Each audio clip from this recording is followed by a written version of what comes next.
right, welcome to our webinar.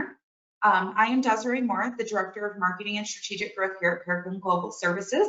I worked in higher education for about 8 years, mostly as an administrator and an adjunct faculty member. And today we're going to talk about gamification in higher education. Some of you may remember this, the Oregon Trail. It was a computer-based game first developed in the 1970s. The original game was used to teach elementary school students about the realities of 19th century pioneer life on the Oregon Trail. As a player, you would assume the role of a wagon leader and guide a party of settlers across the western United States. If you were lucky enough to play this game in school, you likely remember dying of dysentery at some point. The game was popular and effective method for teaching students about the pioneer life, and even more, the game developed other competencies related to critical thinking and problem solving and strategy. During the game, students would purchase supplies, then play through approximately 12 rounds of decision making, each representing 2 weeks on the trail. Each round began with the player being told their current distance along the trail and the date, along with their current supplies. Strategy came into play because they had to determine what supplies were most necessary and be able to react to things like cold weather, animal attacks, hostile riders, and other conditions. The game ended when either you made it to Oregon or you died because you did not have the right supplies or make the appropriate choices along the game. I very distinctly remember as a child being so invested in this game. I still remember the lessons I learned, but even more, I remember experimenting with various strategies to make it successfully to Oregon.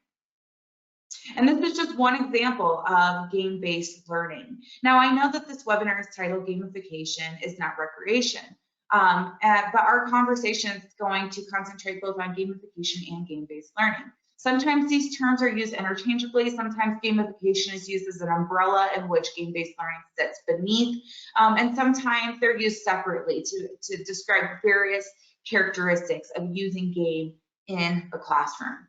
Both are effective methods, though, of engaging learners and improving learning outcomes. So the differences is gamification is the use of game elements in non-game activities. Gamification is commonly used in marketing, employee training and development programs, and education. It utilizes badges and achievements. And gamification was first used in education in 1910 as part of what we know as the Scout movement or the Boys and Girl Scouts. The use of rings, badges, and activities was found to be very engaging and motivating to participants.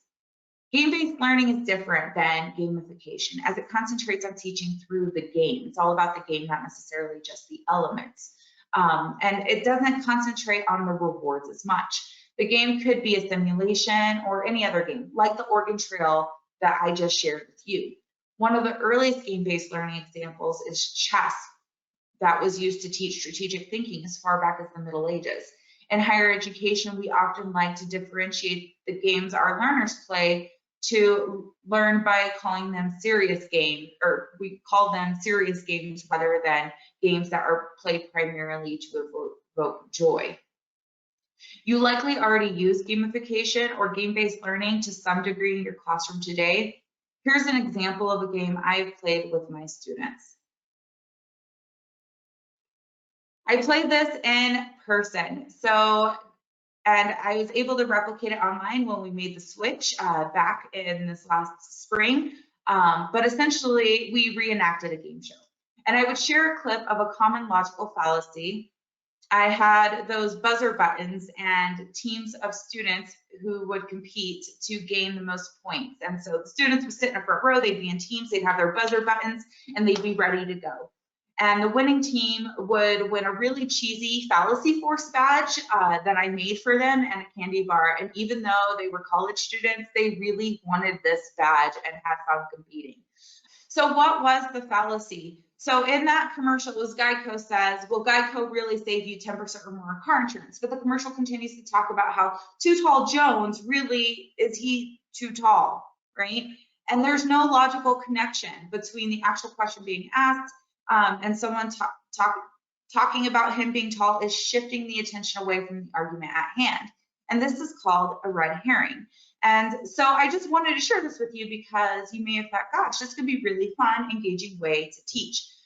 This is because game elements engaged learners in learning. And I found that my students scored better on fallacies in our final exam after I introduced this game to our classroom, which was really neat. Okay, so in the example I just shared with you, I used both gamification and game-based learning strategies. The game-based learning was the game of Name That Fallacy, but it was the reward of the fallacy force badges in the candy bar that was more in line with gamification. Both operate under the assumption that the kind of engagement that gamers experience with games can be translated into educational context towards the goals of facilitating learning and influencing student behavior. Since gamers voluntarily spend countless hours playing games and solving problems, researchers and educators have been exploring ways to harness video games' power for motivation and apply it to the classroom. Gamification is often easier to implement, therefore it's more popular in education.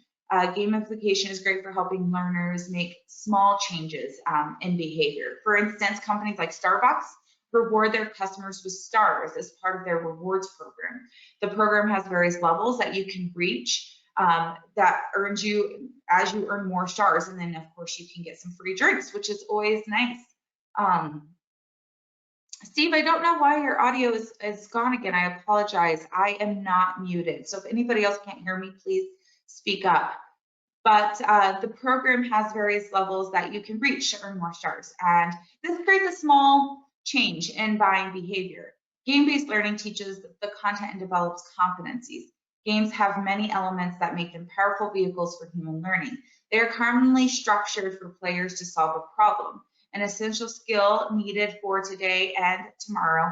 Many games promote communication, cooperation, and even competition amongst players. Some of the most immersive games have a rich narrative that spawns creativity and imagination in its players. Finally, depending on how they are designed, games can both teach and test their players. They are incredible packages of teaching, learning, and assessment. The most significant difference is that they tap into different kinds of motivation. All right, so let's talk about motivation. Motivation is derived from the word motive, or the need that requires satisfaction. Motivation results from the interaction of both conscious and unconscious factors. One of the key benefits gamification and game-based learning is that it seems to inspire a higher level of motivation in learners. Traditional forms of education largely rest upon extrinsic motivators to push learners to learn and achieve. While extrinsic motivation can produce short-term results, that is about all it can do. Research shows that the results of extrinsic motivation are weak and can even be detrimental in the long term. Extrinsic motivation is to be motivated by external factors. Participants not doing a task because they enjoy it, but because they expect to get something out of it, or because they are avoiding punishment.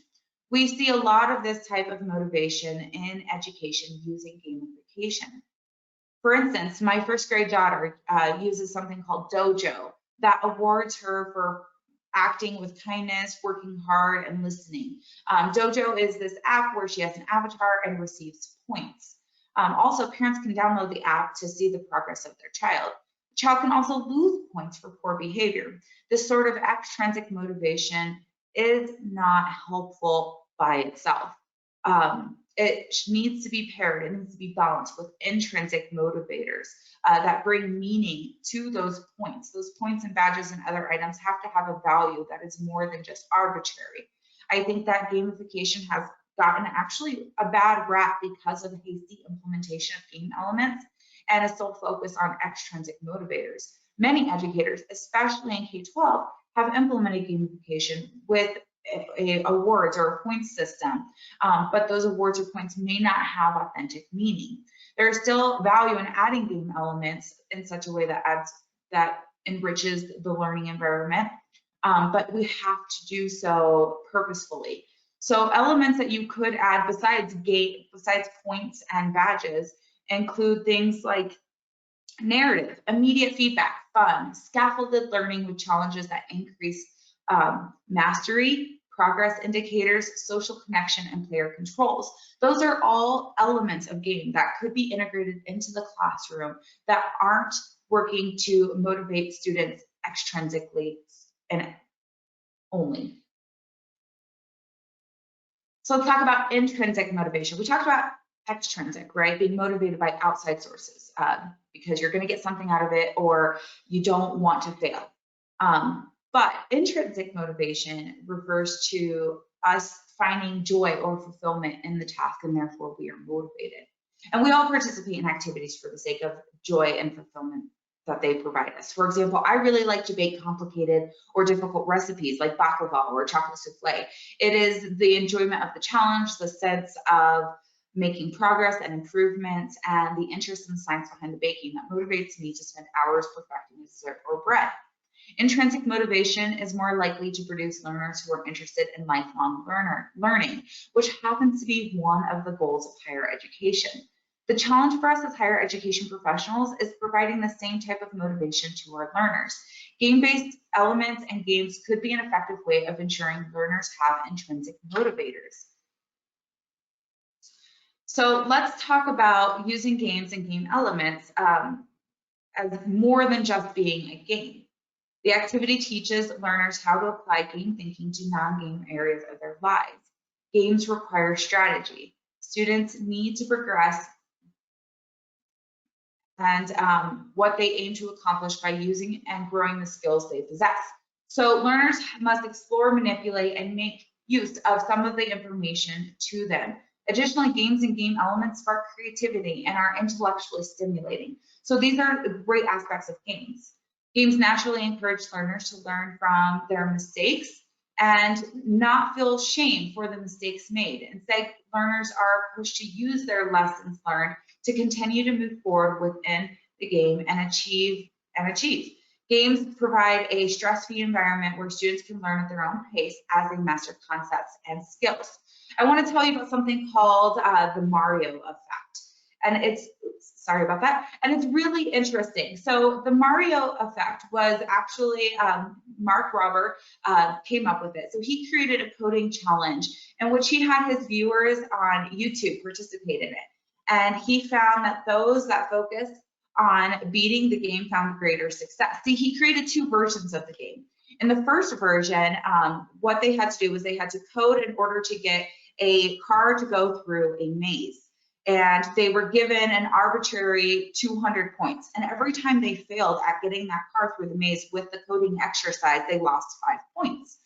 However, there was another group that had 200 points, and every time they failed, they didn't lose anything. They didn't lose any points.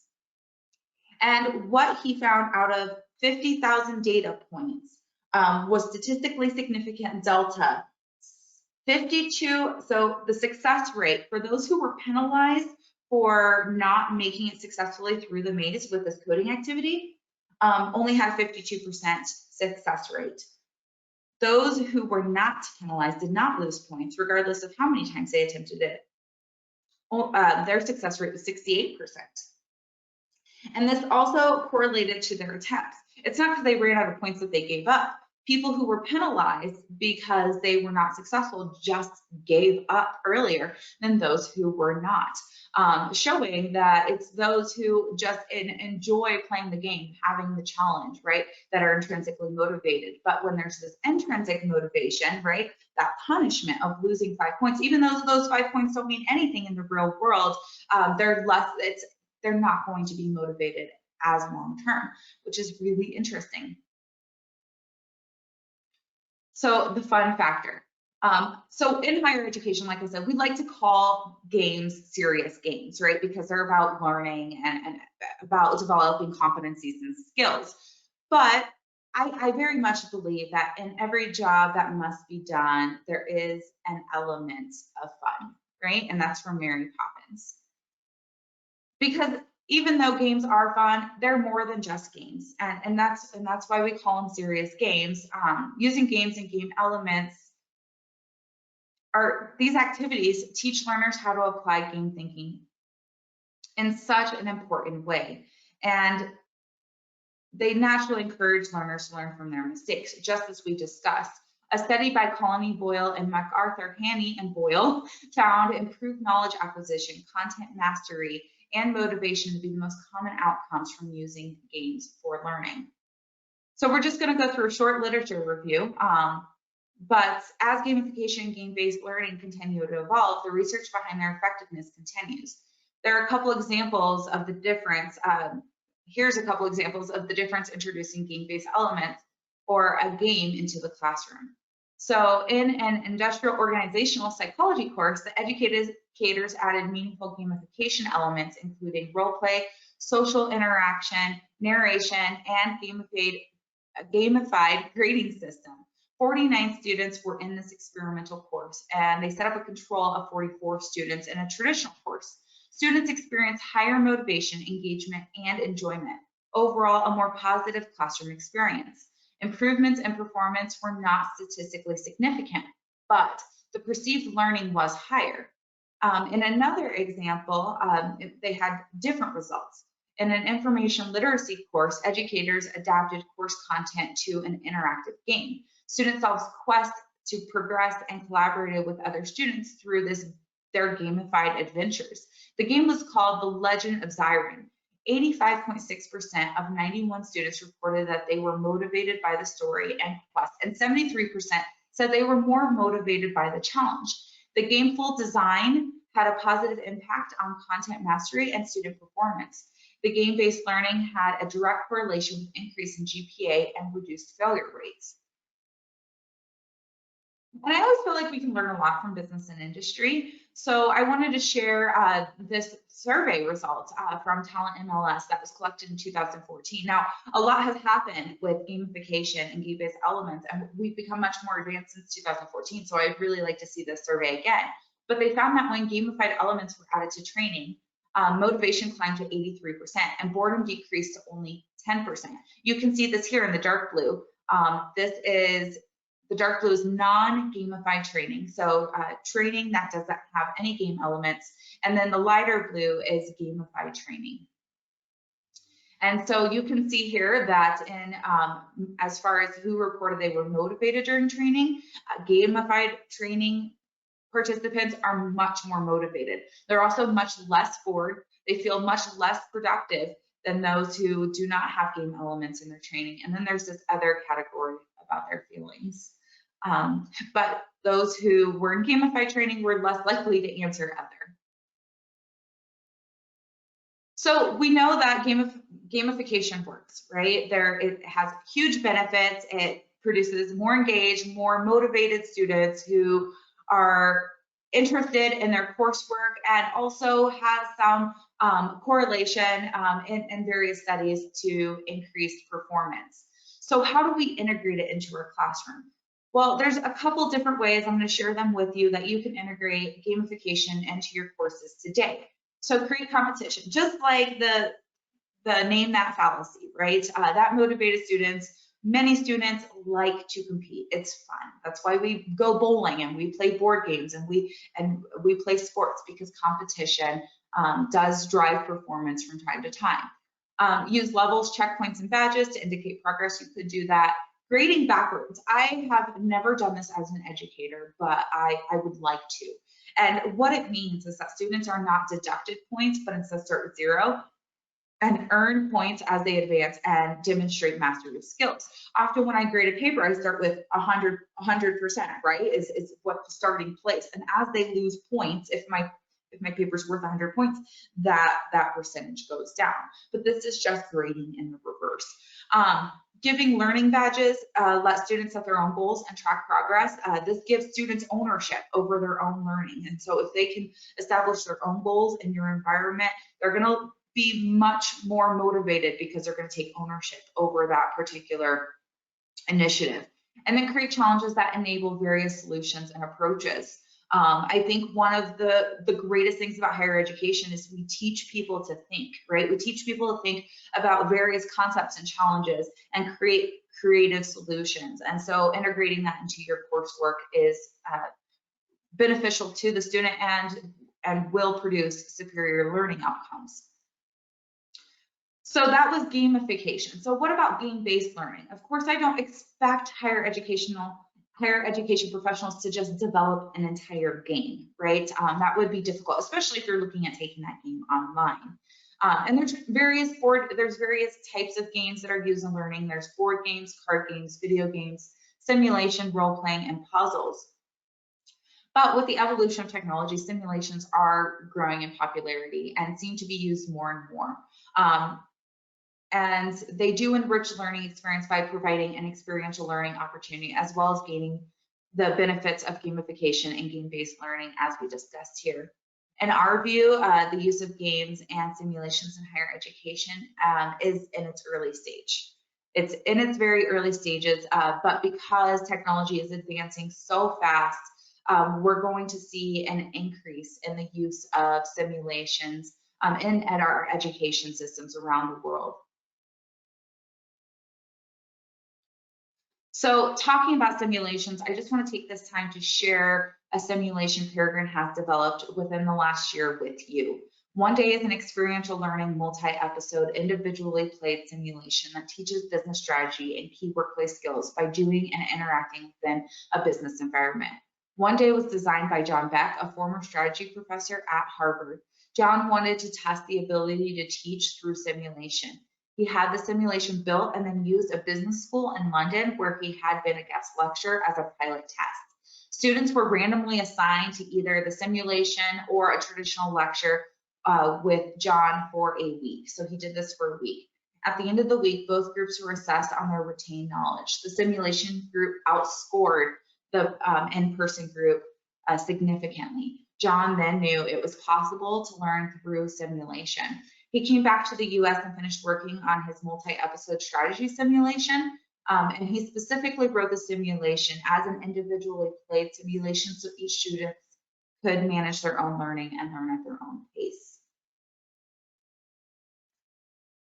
Hi, I'm Emma. So that's the main character from One Day. So players take on the persona of Emma. She's the young employee from North-South Airlines, which I think is really neat because on a lot of simulations, especially business simulations that we see today, the students take on the role of the CEO. But what is the likelihood of them becoming the CEO right after they graduate or even while they're still in school? So it's much more realistic and applicable for that student to take on the persona of a young and fairly new employee. The goal of One Day is for learners to choose a strategy for an airline, prioritize supporting actions, add supporting statements, and build an argument to present to the CEO. Players build the information they need in episodes 1 through 5, then organize that information in episode 6. You can easily build in small group activities or a final presentation of your strategy if you want to add additional competency development to the course. Also, what's really interesting about One Day is that it is iterative, right? The episodes are meant to be played multiple times. One of the most important ways a player can learn is through experience, right? And so, and especially when we fail, right? We learn more from failure than we do our success. And I actually played One Day as part of this initiative we had at work, right? Everybody had to play One Day, and you know, after it was really interesting because those minutes before our meeting gets started, that's all we could talk about was what we were learning through One Day and our progress and that iterative nature of it. I'd be like, well, I had to replay episode 4 because I decided I just wanted to click through it, right? I was feeling rushed, I wasn't motivated that day. And now I have to replay the entire episode because I missed out on key learnings that are gonna help me in episode 5. And so that was really interesting experience for all of us. And being the director of marketing and strategic growth here at Peregrine, I thought, oh, this is a strategy simulation, so I'm going to fare well in it. However, I found myself humbled because there was a lot to learn still. And I just want to share with you one of our partner schools and what they say about One Day. Southern New Hampshire University adopted One Day for their students, and they actually integrated it into several different courses. And through that integration, they found that the students became highly engaged in their learning. The problem they were trying to solve is they realized that students were not spending enough time outside of the classroom learning the course material and the concepts. And really were just not getting as much out of their education as they could. And so to rectify this, they adopted One Day and they implemented it. And one of the stories that he tells that I think is really powerful is he talks about how a particular student didn't like games, didn't like simulations, was not excited to do this simulation at all, was very put off by it. He didn't even like school, but he went to school because his parents forced him to. And in his reaction paper at the end of the semester, he wrote that he wrote that for the first time in his experience, he actually enjoyed education, that he looked forward to the simulation every day and was sad when the simulation was over. Also, they said that 75% of their students, when they wrote their papers about their experience in one day after completing the simulation, identified themselves as Emma. They talked as if they were Emma themselves, which showed that power of the simulation and how connected learners felt to the work that they were doing. All right, so we're coming to the end. And so now that we're at the end, I want to tell you that next week we'll be hosting another webinar to take a deep dive into one-day strategy simulation. So in that webinar, we will talk about each of the episodes, the learning outcomes, how learners are assessed through the simulation, and probably show you a demo of the simulation. If you want to learn more, I urge you to register. However, in the meantime, if you are interested in learning more about one day or other solutions we provide differently, let me know how I can help. And thank you all for bearing with me as we had some audio issues today. I really, really appreciate all of you. So I'm going to go ahead and launch this. I'll give you just a moment to answer it.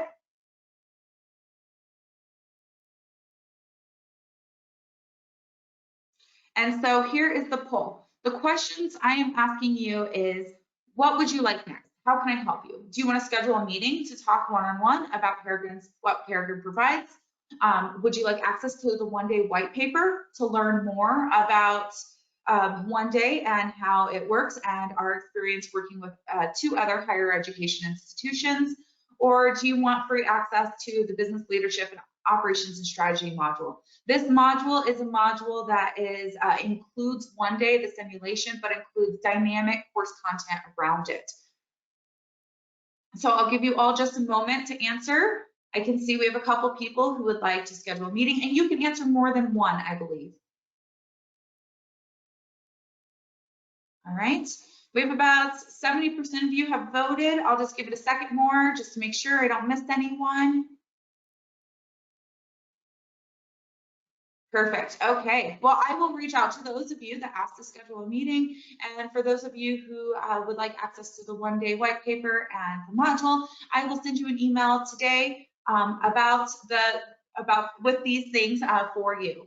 So just to close out, thank you for coming to our webinar. Peregrine really believes we're catalysts for change and that we can improve the quality of higher education.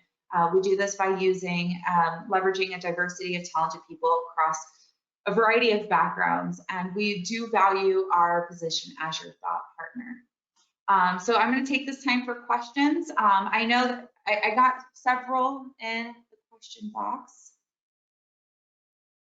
All right. Okay, so the question here is, how long does it take to get through one day? Okay, all right, so it depends. I'm going to say that. I would say that you could get through one day, especially if you were already confident in a lot of the skills that it reinforces and teaches. You could get through it in 15 hours. I would say, though, for most learners, especially the iterative nature of them, it could take up to 30.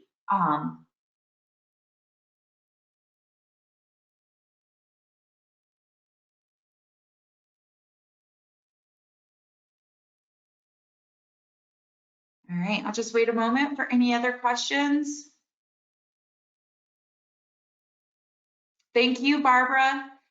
Thank you, David. You enjoy your week as well. Thank you, Stephen. Thank you, Nali.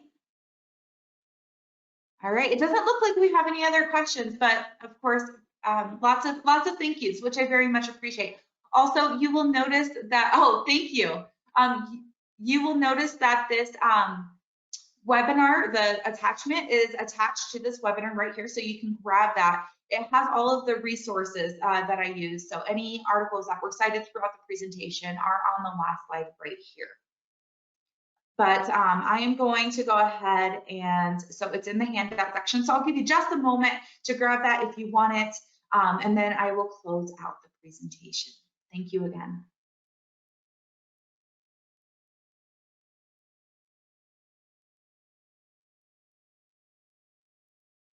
How can oh, I have another question. I will go ahead and answer this as I wait for people to grab the attachment. How can gamification storytelling be integrated in learning?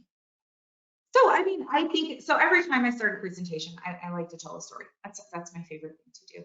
I think that gamification storytelling, it depends on what you're teaching, right? So I teach college English and humanities. So I tell a lot of stories naturally. It's part of what I do.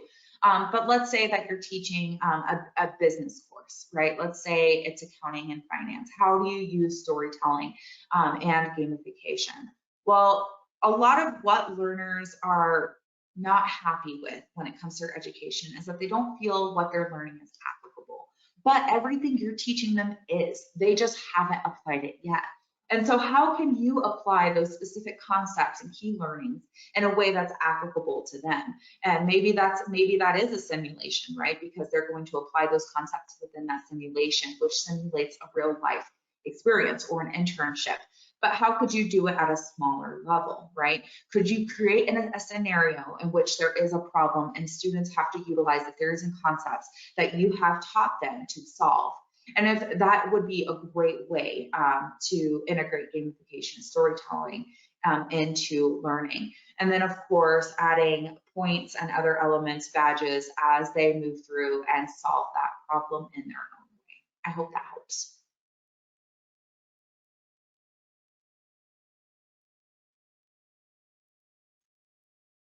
All right, we are going, we had some time to download the presentation, so I'm going to go ahead and exit out now. You all have a wonderful day.